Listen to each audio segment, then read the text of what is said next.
This is a personal narrative in my philosophy class. It's about losing innocence. I call it a moment of sadness.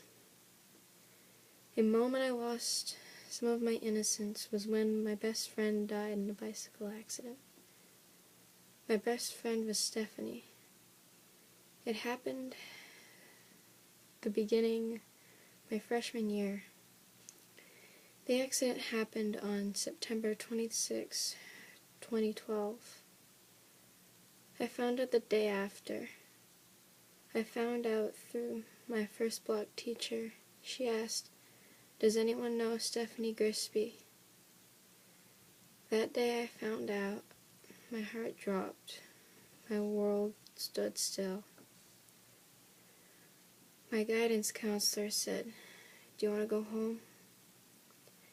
I found myself sitting in my living room on my laptop, looking for stuff to give to her while she was in the hospital.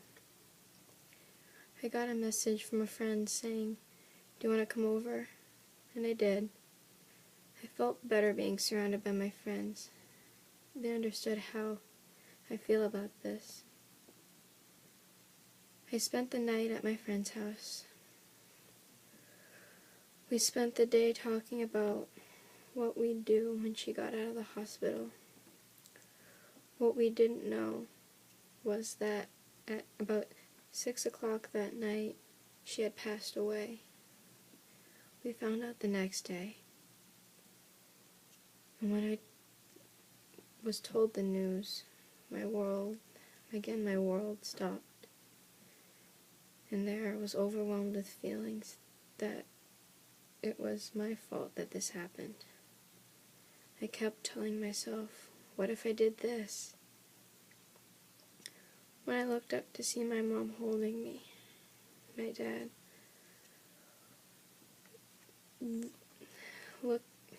looked like he didn't know what to do while I was crying. I looked over to my friend. She couldn't stop saying, "No, you're lying." I felt that if she didn't come over that day, she would be here.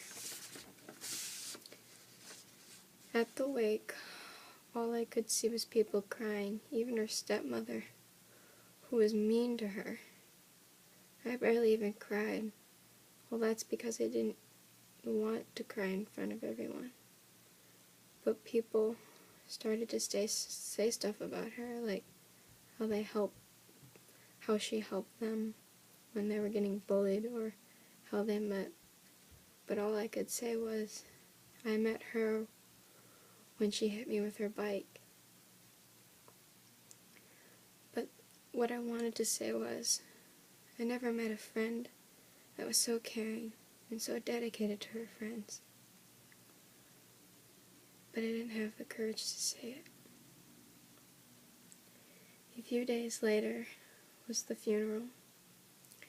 And at the funeral the funeral wasn't very big. Her family was there and a few friends. But I'm glad she was cremated. And the urn looked pretty. It was pretty. I brought a best friend's necklace to put around the urn, and when the urn was put into the hole, I realized that I'll never see or hear her anymore. The days after, people kept asking me, "How are you?" or "Are you okay?" or "I'm here for you if you need me." Even when I think about her sometimes, I cry. And when the day of the accident, or the day she died, or her birthday, I still feel sad. And the worst part is, I have to ride by where she died every day. Even though I still feel sad sometimes. I still remember friends.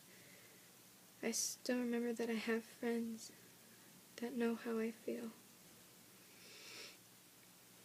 When I feel sad, I just think about when we were little and my baby sister. My baby sister makes my day a little bit better. Even though I didn't get to see her in the hospital, I'm glad I didn't, because I didn't want to remember her like that. So I can hold on to the good memories. Sometimes I go to her grave and say hello. I miss you. My day was okay, but I still wish you were here.